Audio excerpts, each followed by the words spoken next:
Good afternoon, friends. Welcome to our YouTube channel, Mechanical Engineering Classes. I am Prince Tyagi, lecturer Mechanical.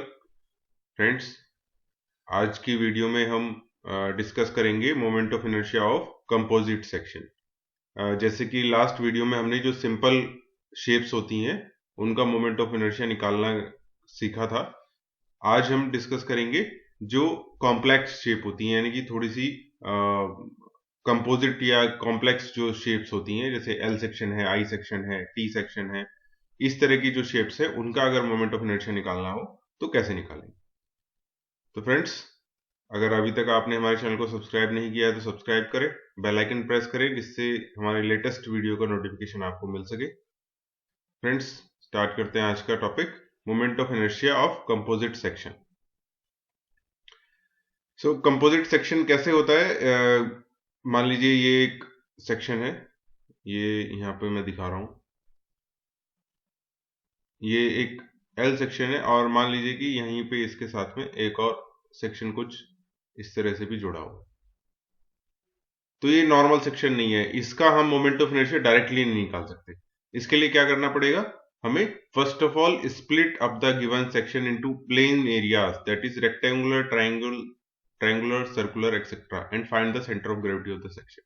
तो ऐसे case में क्या करते हैं, जो कंपोजिट या कॉम्प्लेक्स सेक्शंस होते हैं उसमें हम जो सेक्शन हमको दे रखा है उसको हम ब्रेक करते हैं सिंपल एरियाज में, जैसे रेक्टेंगुलर, ट्रायंगुलर, सर्कुलर, क्योंकि जो ये सिंपल शेप्स है इनका मोमेंट ऑफ इनर्शिया क्या है और सेंटर ऑफ ग्रेविटी क्या है ये हमको मालूम होता है।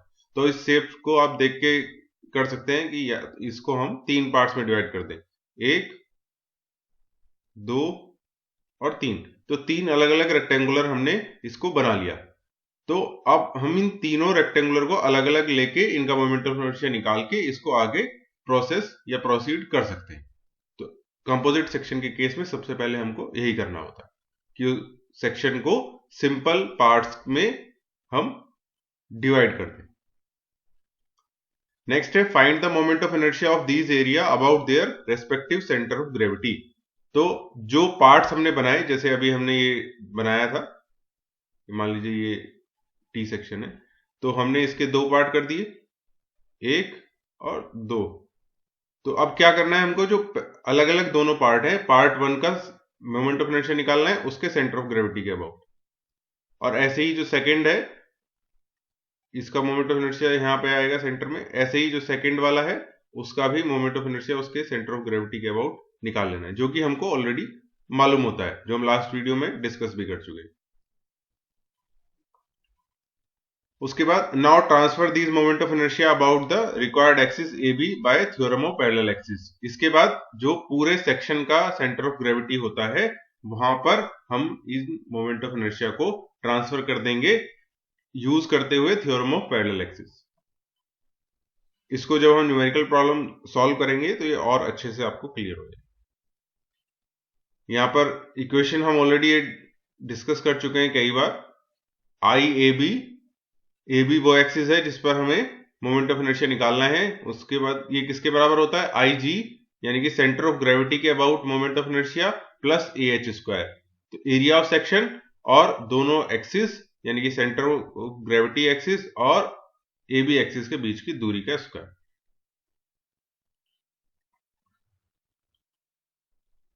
Then the moment of inertia of given section may now be obtained by algebraic sum of moment of inertia about the required axis।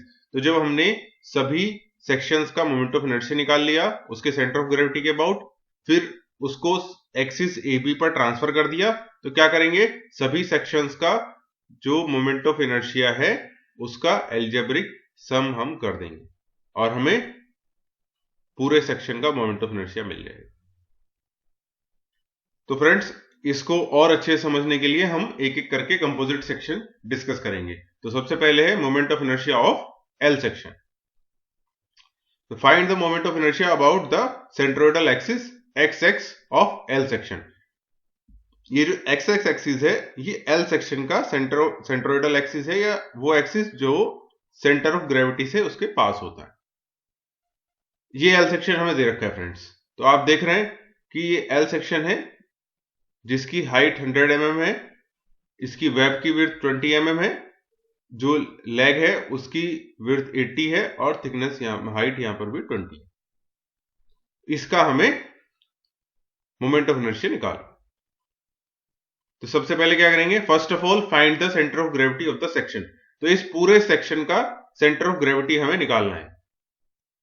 पहले इस पूरे सेक्शन का सेंटर ऑफ ग्रेविटी हमको कैलकुलेट करना है। सेंटर ऑफ ग्रेविटी कैसे calculate करना है वो हम हमारे अप्लाइड मैकेनिक्स की जो वीडियोस हमारे चैनल पर अवेलेबल है उसमें डिस्कस कर चुके हैं। उसके लिंक मैं इस वीडियो के डिस्क्रिप्शन बॉक्स में डाल दूंगा, वहां पर जाकर आप देख सकते हैं कि सेंटर ऑफ ग्रेविटी कैसे कैलकुलेट करना है। As the section is not symmetrical about any section, therefore we have to find out values of x bar and y bar for L section. तो यहां पर आप देख रहे हैं कि ये जो सेक्शन है हमारा ना तो x एक्सिस के अबाउट सिमेट्रिकल है ना ही y एक्सिस के अबाउट सिमेट्रिकल है। तो जब सिमेट्रिकल नहीं है तो हमें x बार और y बार यानी कि जो हमारा सेंटर ऑफ ग्रेविटी है कहां से पास करेगा उसके दोनों कोऑर्डिनेट्स निकालने पड़ेंगे। x बार भी निकालना पड़ेगा और y बार भी निकालना पड़ेगा। Now split up the section into two rectangles 1 and 2 as shown in figure. अब आप ये फिगर में देख सकते हैं कि हमने दो रेक्टेंगल यहां पर बनाए हैं, रेक्टेंगल 1 और रेक्टेंगल 2। आप इसको जरूरी नहीं है कि ऐसे ही बनाएं, आप यहां पर रेक्टेंगल बना के तो एक ये ऊपर का एक रेक्टेंगल और नीचे का दूसरा रेक्टेंगल ऐसे भी आप बना सकते हैं, उसमें कोई इशू नहीं है।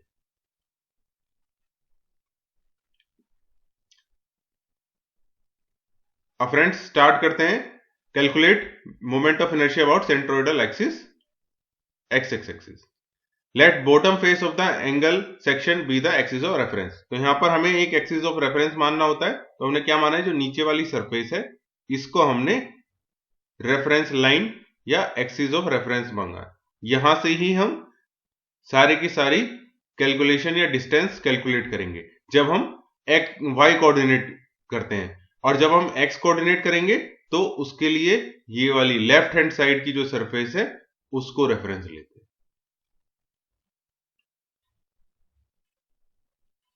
तो अभी हम नीचे वाली बॉटम सरफेस का डिस्कस कर रहे हैं, तो उसी के बारे में उसी को मैंने हाईलाइट किया। अब हम बात करते हैं रेक्टेंगल 1 की। रेक्टेंगल 1 का एरिया निकाल लेंगे। एरिया हो गया 100 मल्टीप्लाई बाय 20।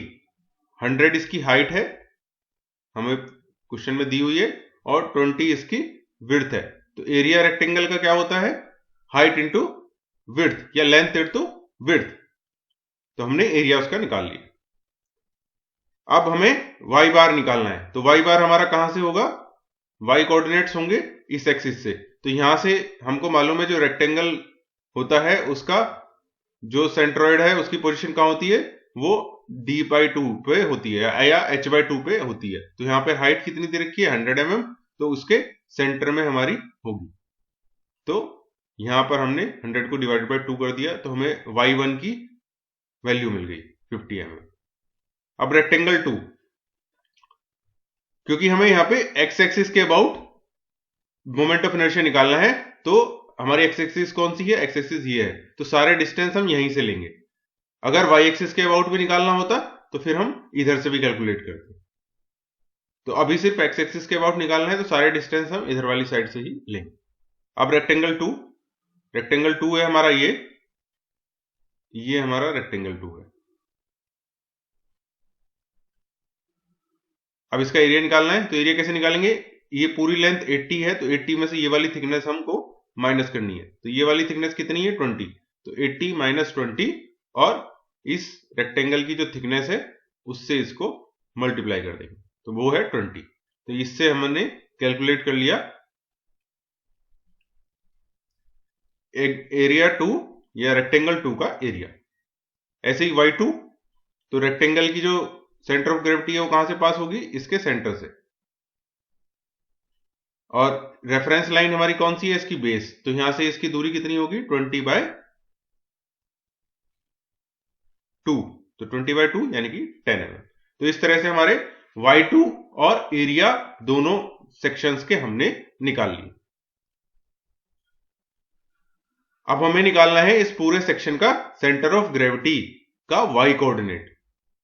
तो y कोऑर्डिनेट कैसे निकालेंगे हम, a1 y1 यानी कि रेक्टेंगल 1 का area multiply by y1 plus area of rectangle 2 multiply by y2 divided by a1 plus a2, यानी कि एरिया का सम।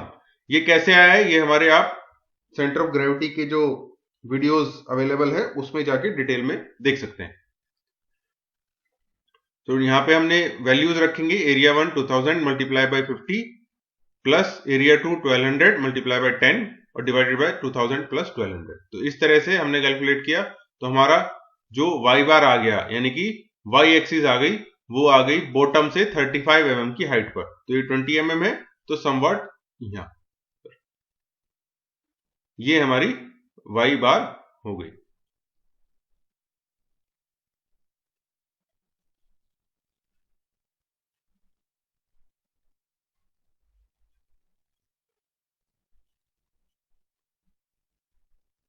तो ये जो हाइट है ये हो गई हमारी y बार।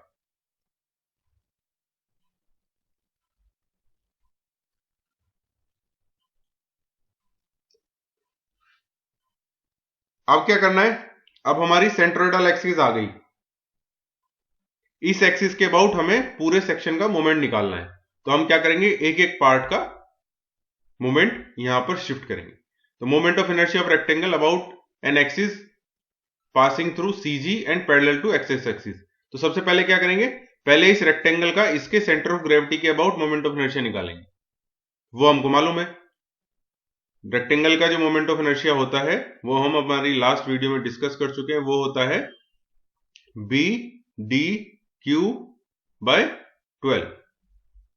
ये डिस्कस किया था हमने, ये कैसे आता है ये भी हमने वहां पे डिटेल में डिस्कस किया था। तो B है इसका बेस और D है इसकी हाइट। तो B कितना है यहां पे 20 और हाइट है इसकी 100। तो 100 का क्यूब और डिवाइडेड बाय 12, इसको कैलकुलेट करेंगे तो हमें ये वैल्यू यहां पर मिल जाएगी 1.667 multiply by 10 to the power 6 mm4। तो ये मोमेंट ऑफ इनर्शिया कहां पे आया है, ये आया है हमारा नीचे से 50 mm की दूरी पर, क्योंकि यहां पर रेक्टेंगल का जो सेंटर ऑफ ग्रेविटी है वो उसके सेंटर में होता है। तो ये इस एक्सिस के अबाउट हमारा आ गया, ये है हमारी IG1 की एक्सिस। तो IG1 हमको मिल गया, लेकिन हमें क्या करना है, हमें निकालना है इस एक्सिस पे। तो हम पैरेलल एक्सिस की मदद से यहां से इसको यहां पर ट्रांसफर कर देंगे। उसके लिए हमें क्या चाहिए, इन दोनों एक्सिस के बीच की दूरी, यानी कि ये वो हम आसानी से निकाल सकते हैं, क्योंकि जो IG1 की एक्सिस है वो यहां से कितनी दूरी पे होगी, इस पूरी हाइट की हाफ पर, यानी कि 50, और ये हमको मालूम है ये है 35। तो 50 माइनस 35, तो वो हमारी वैल्यू आ जाएगी इन दोनों एक्सिस के बीच की कितनी दूरी यहां पर है। And distance of CG of rectangle 1 and axis XX axis वो हो गई हमारी H1, जैसे कि डिस्कस किया 50 माइनस 35 इक्वल टू 15 mm। अब मोमेंट ऑफ इनर्शिया हम निकाल देंगे इस एक्सिस पर, जो हमारी पूरे सेक्शन का सेंटर ऑफ एक्सिस है। कैसे निकालेंगे, फॉर्मूला यूज करेंगे पैरेलल एक्सिस थ्योरम का। तो यहां पर हमारी आ जाएगी IG1 प्लस AH1 का होल स्क्वायर, AH1 का स्क्वायर। IG1 ऑलरेडी हम कैलकुलेट कर सके 1.667 multiply 10 to the power 6 plus area 2000 multiply by distance, दोनों एक्सिस के बीच की डिस्टेंस जो कि हमने कैलकुलेट की है वो है 15 mm, उसका स्क्वायर। तो इस तरह से हमारा आ गया रेक्टेंगल 1 का मोमेंट ऑफ इनर्शिया किसके अबाउट, इस पूरे सेक्शन की सेंटर ऑफ ग्रेविटी के लाइन के अबाउट। अब नेक्स्ट, अब हमने रेक्टेंगल 1 का तो निकाल लिया, अब हमें रेक्टेंगल 2 का मोमेंट ऑफ इनर्शिया निकालना है, और उसको भी हमें कहां पर ट्रांसफर करना है, इस एक्सिस पर, जो कि ये दूरी हमने ऑलरेडी निकाल रखी है, जो कि क्या है y बार। पूरे सेक्शन की सेंटर ऑफ ग्रेविटी इस एक्सिस पर हमें इसको ट्रांसफर करना है। तो सबसे पहले BD³ by 12 moment of inertia of rectangle, BD³ by 12। तो B क्या है, बेस, यहां पर बेस कितना है, यहां तक हमको ये डिस्टेंस हमको लेनी है, क्योंकि रेक्टेंगल हमने यहां तक बनाया। तो ये हो गया 80 माइनस 20 यानी कि 60, और D मतलब थिकनेस, तो ये होगी 20 इसका क्यूब डिवाइडेड बाय 12। तो ये वैल्यू हमारे पास आ गई।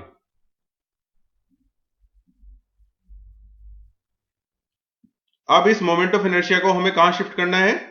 इस एक्सिस पे।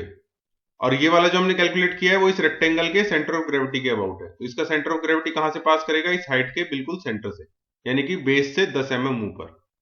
और ये हाइट कितनी है? ये है बेस से 35 mm ऊपर। तो ये डिस्टेंस हम कैसे निकालेंगे? 35 माइनस 10, यानी कि दोनों एक्सिस के बीच की दूरी आ गई हमारी 25 mm। ये दूरी हमारी आ गई 25 mm। अब हम इस मोमेंट ऑफ इनर्शिया को ट्रांसफर कर देंगे कहां पर? इस वाली एक्सिस पर। कैसे? पैरेलल एक्सिस थ्योरम की मदद से। तो Ig2 प्लस EH2 का स्क्वायर, तो ये हमारी वैल्यू हम रख देंगे 0.04 multiply by 10 to the power 6 plus 1200 multiply by 25 का स्क्वायर। तो ये वैल्यू हमारी आ गई। अब पूरे सेक्शन का हमने moment of inertia of rectangle 1 निकाल लिया, रेक्टेंगल 2 निकाल लिया। किसके अबाउट? इस सेंट्रोइडल एक्सिस के अबाउट। अब क्या करना है? अब इन दोनों मोमेंट ऑफ इनर्शिया को हम ऐड कर देंगे, जिससे हमारी पूरे का पूरा एल सेक्शन का मोमेंट ऑफ इनर्शिया मिल जाएगा। तो Ixx कितना हो गया? Moment of inertia of rectangle 1 plus moment of inertia of rectangle 2। तो दोनों की वैल्यू हम यहां पे रख देंगे, दोनों को ऐड कर देंगे। सो फ्रेंड्स, इस तरह से हम कंपोजिट सेक्शन का मोमेंट ऑफ इनर्शिया निकाल सकते हैं। तो ये न्यूमेरिकल प्रॉब्लम जनरली एग्जाम्स में पूछे जाते हैं। सो बहुत ही इंपॉर्टेंट टॉपिक है। सो फ्रेंड्स, इस वीडियो में इतना ही। नेक्स्ट वीडियो में हम डिस्कस करेंगे टी सेक्शन और आई सेक्शन का मोमेंट ऑफ इनर्शिया कैसे निकालते हैं। फ्रेंड्स, हमारे चैनल को सब्सक्राइब करें, बेल आइकन को प्रेस करें, and stay tune for the next video. Thank you.